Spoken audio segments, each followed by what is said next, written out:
नमस्कार दोस्तों, स्वागत है आपका अपने चैनल डीएनएस भारत न्यूज में। दोस्तों, आज हम लेके आए हैं भोजपुरी की ताज़ा तरीन खबरों की जानकारी।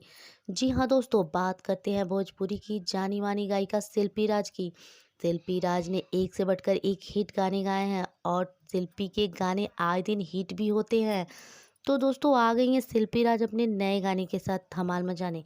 शिल्पी का नया भोजपुरी गाना गरैया मछरी रिलीज हो चुका है और ये वीडियो सॉन्ग रिलीज होते ही तेज़ी से वायरल भी हो रहा है। इस गाने में एक्ट्रेस नीलम गिरी और पल्लवी गिरी के डांस ने तहलका मचा दिया है। रंग बिरंगे कपड़े पहने दोनों बला की खूबसूरत लग रही हैं।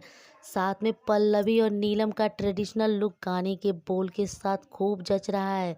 इसको सुंदर आवाज़ दिया है शिल्पी राज ने। तो इस गाने को लिखा है विजय चौहान ने और म्यूजिक दिया है आर्य शर्मा ने और डायरेक्टर रवि पंडित हैं। तो इसे प्रोड्यूस किया है रत्नाकर कुमार ने।